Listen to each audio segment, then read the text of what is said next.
Assalamualaikum warahmatullahi wabarakatuh. Selamat datang di channel Air Story. Di video kali ini ada cerita horor tentang kesaksian arwah Nyai Warsinah. Bagaimanakah kisah selengkapnya? Kita simak ceritanya berikut ini.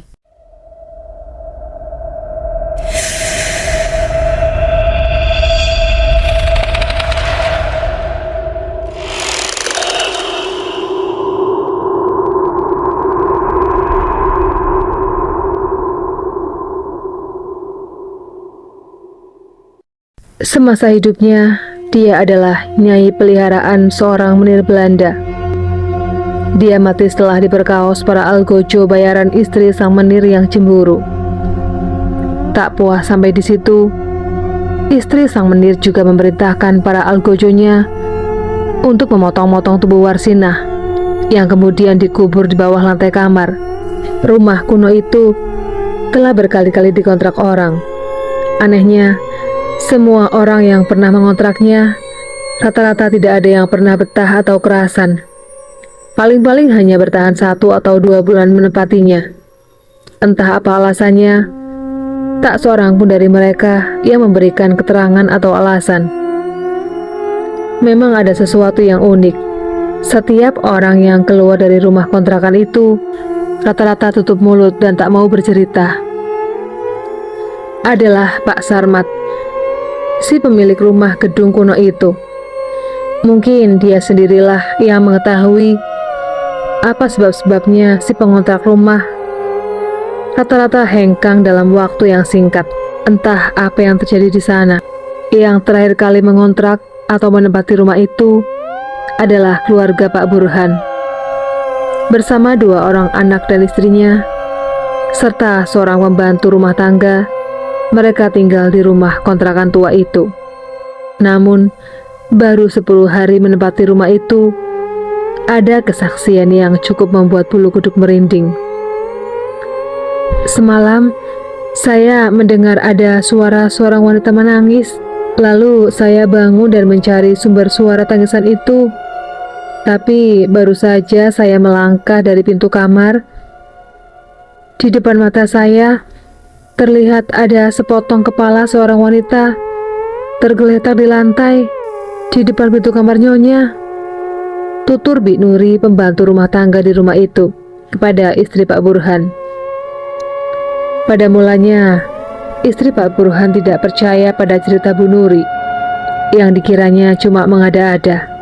Namun, ketika pada suatu malam saat suaminya sedang ditugaskan keluar kota dan dia sedang tidur sendirian di kamarnya, istri Pak Burhan ini menjerit-jerit ngeri karena melihat ada sesosok tubuh tanpa kepala, kemudian hilang lenyap di sepanjang lantai kamar yang terbuat dari semen yang retak-retak. Selain saya melihat ada sesosok tubuh tanpa kepala, juga pada keesokan malamnya, saya melihat pula ada sepasang tangan yang melayang-layang di dalam kamar tidur. Tutur istri Pak Burhan pada suatu pagi, tatkala Pak Burhan hendak berangkat kerja. Bukan cuma itu saja kok Mas, si Nuri, pembantu kita, malah pernah ditarik-tarik kakinya selagi tidur oleh tangan-tangan yang menyeramkan. Ah, mungkin kau dan Nuri cuma bermimpi barangkali. Tukas Burhan tak percaya pada kata-kata istrinya yang berbau tahayul itu. Mana mungkin sih ada hantu di abad modern seperti ini? Tambahnya menegaskan. Burhan tak peduli dengan ketakutan istrinya. Hingga pada malam Selasa Wage itu, dia merasa sulit sekali untuk tidur. Sebentar-sebentar dia meneguk kopi panas, sehingga tubuhnya agak sedikit berkeringat, dan matanya menjadi tidak mengantuk.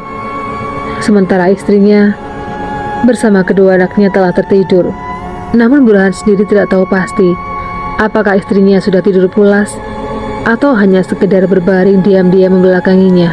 Sementara lampu kamar sengaja tidak dimatikan, sehingga ruang kamar terang benderang, maksudnya agar mengurangi ketakutan istrinya. Tiba-tiba menjelang dini hari itu, Sayup-sayup Pak Burhan mendengar suara bunyi ketukan pada lantai kamar. Suara ketukan itu kian lama semakin bertambah cepat. Malah suaranya tidak dari satu arah saja, tapi seluruh dinding tembok kamar bagai turut mengantarkan bunyi suara ketukan itu ke telinganya. Hati Burhan berdebar-debar. Dia mulai tegang. Sambil memiringkan sedikit tubuhnya, Burhan turun dari tempat tidur. Dan betapa kagetnya dia, karena pada saat itu tiba-tiba dia melihat ada sepasang tangan yang amat menyeramkan melayang-layang di sekitar tempat tidur anaknya. Tangan tersebut bagai hendak meraba sesuatu, seperti gerak tangan orang yang tenggelam hendak menjangkau tempat tergantung. Pangkal lengan itu samar-samar tumbuh di sepanjang lantai kamar yang terbuat dari semen yang retak-retak. Terkadang mencuat keluar sampai ke bahunya. Walau Burhan tergolong seorang laki-laki pemberani, namun tak urung tubuhnya menggigil seperti tikus ketakutan dikejar kucing. Selanjutnya, tangan-tangan itu menggoyang-goyangkan kaki anaknya yang sedang tidur nyenyak, sehingga anaknya bangun dan langsung berteriak-teriak ketakutan. "Tolong ibu, tolong ayah, tangan setan itu mengganggu lagi," teriak si bungsu yang tidur di tepi ranjang sebelah luar. Pada saat yang hampir bersamaan, istrinya pun turut terbangun pula. Sementara itu, suhu di dalam kamar terasa mendadak menjadi sangat dingin. Dingin beku dan seakan melembab. Burhan dapat menyaksikan dengan jelas ketika secara perlahan-lahan tangan itu kemudian menyusup masuk lagi ke lantai semen yang retak-retak, laksana uap yang ditutup dengan suatu tabir yang tak tampak. Burhan cuma bisa bengong saja tanpa bisa berbuat apa-apa, memandang kejadian aneh yang ada di hadapannya. Sementara sang istri yang ketakutan segera memeluk tubuhnya, diiringi suara tangisan anak mereka yang telah turun dari tempat tidur. Pada pukul 3 dini hari itu juga, Burhan serta keluarga mengemasi seluruh barang-barangnya, menyusul mohon pamit pada Pak Sarmat, si pemilik rumah yang dikontraknya itu. "Kami akan meninggalkan rumah Bapak pada malam hari ini juga, Pak," ucap Burhan dengan nafas ngos-ngosan seperti diuber-uber anjing. "Rumah Pak Sarmat ada hantunya. Saya dan istri serta anak-anak baru saja diganggu hantu-hantu itu, Pak." Pak Sarmat tidak merasa terkejut mendengar laporan itu. Wajahnya tetap tenang, sementara Burhan menyeka keringat di keningnya dengan pangkal lengannya. Seraya sesekali diliriknya rumah yang dikontraknya itu, yang ternyata ada hantunya. Pada hari itu juga, rumah kuno yang mengerikan itu ditinggalkan oleh keluarga Burhan. Setelah keluarga Burhan meninggalkan rumah kuno penuh misteri itu, maka terjadilah sesuatu kejadian yang teramat ganjil. Tiba-tiba seluruh daun pintu dan semua daun jendela kamar terbuka dengan sendirinya, seolah-olah penghuni rumah yang tak tampak itu merasa kecewa, karena kini sudah tidak ada lagi orang-orang yang akan menemaninya di dalam rumah itu. Berhubung rumah kuno itu letaknya cukup strategis dan cukup menarik, serta tarif sewanya tidak terlalu mahal, maka belum ada 1 minggu, ada saja orang yang berminat ingin menempatinya. Kali ini yang mengontrak adalah seorang janda muda beranak 3 bernama Santika. Dia merasa tertarik dengan rumah itu lantaran halamannya luas. Dia berniat hendak membuka warung rokok plus berjualan makanan kecil di depan rumah itu. Semula Pak Sarmat masih agak ragu-ragu.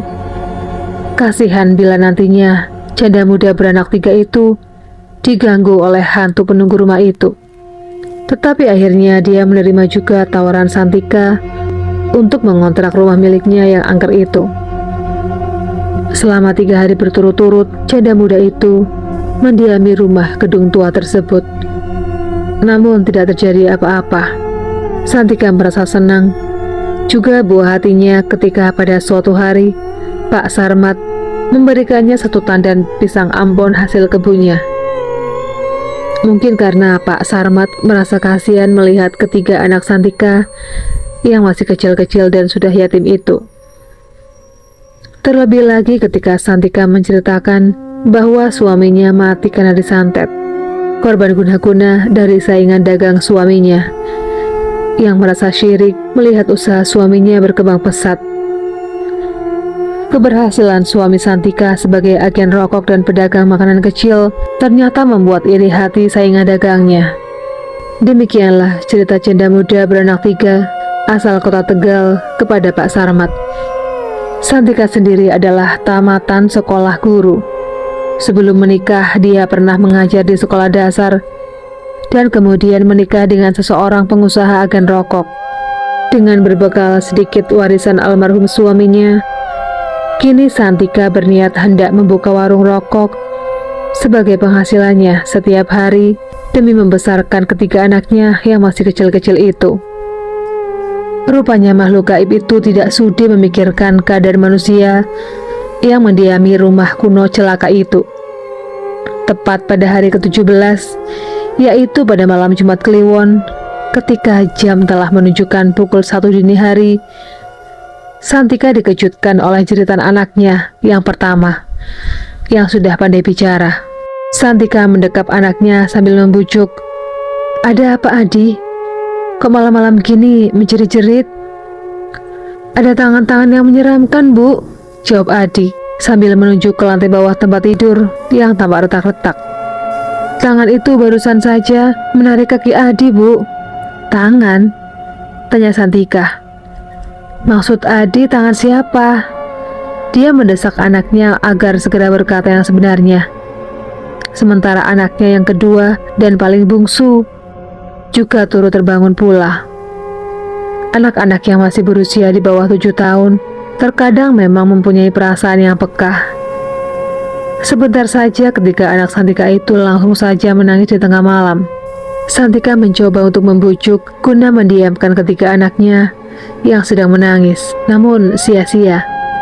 Mereka malah menangis kian menjadi. Santika diam terpaku, duduk di tepi tempat tidur, sambil memandang lantai retak-retak yang ditunjuk tadi oleh Adi. Karena hidupnya telah cukup lama menderita sejak suaminya mati disantet, maka membuat perempuan bernama Santika ini menjadi lebih tabah menghadapi segala persoalan. Selama Santika hidup menjanda dan menanggung beban ketiga anak yang didapat dari suaminya itu, menyebabkan dia agak suka dilamar oleh lelaki sebagai istri. Ada juga beberapa duda yang telah mempunyai anak pernah ingin menikahinya, tetapi Santika sudah bertekad sebisa-bisanya ingin memikul hidup ketiga anaknya sekuat tenaga dengan kemampuan yang ada pada dirinya. Manusia yang paling penakut pun dapat berubah nekat menjadi pemberani bila hidup yang dilaluinya terlalu keras dan kejam. Salah satunya adalah janda beranak 3 bernama Santika. Dia tidak percaya kalau Allah menakdirkan rumah yang ditempatinya itu ada hantunya. Santika merasa yakin bahwa dia berada di pihak yang patut dikasihani oleh Tuhan, apalagi dengan ketiga anak yatim yang dihidupinya. Dan Santika merasa yakin bahwa Tuhan pasti akan selalu melindunginya. Apalagi Santika juga amat rajin sholat, maka tak heran kalau dia cukup kebal dan tabah dalam menghadapi segala persoalan dan rintangan. Santika terus memandang lantai dekat tempat tidur dengan mata terpentang lebar. Sekujur tubuhnya menjadi tegang dan kalut untuk menghadapi segala apa yang bakal terjadi pada ketiga anaknya. Santika dalam sekejap kini telah berubah bagai singa betina yang berusaha melindungi anaknya dari bahaya. Dia menjadi berani dan beringas, siap untuk menghadapi segala apapun. "Mengapa kau berbuat usil kepada kami yang malang ini?" pekik Santika dengan suara lantang sambil memeluk ketiga anaknya. "Kenapa kau ganggu kami yang sudah bernasib malang, malah ingin ditambah sengsara?" Tiba-tiba terdengar suara gesekan lembut di bawah lantai. Suara itu mirip dengan bunyi sesosok tubuh yang terseret dengan paksa. Juga diiringi oleh suara nafas sesak seperti orang tercekik. Dengan penuh tabah, Santika mendekati tepi tempat tidur. Kini dia dapat melihat jelas ada genangan air yang meresap kembali ke permukaan yang lantainya retak. Tempat itulah tadi yang ditunjuk oleh anaknya, Adi. Benarkah ada tangan yang muncul dari bawah sana? Apabila kau tidak dapat bicara, maka jawablah dengan ketukan sebagai tanda.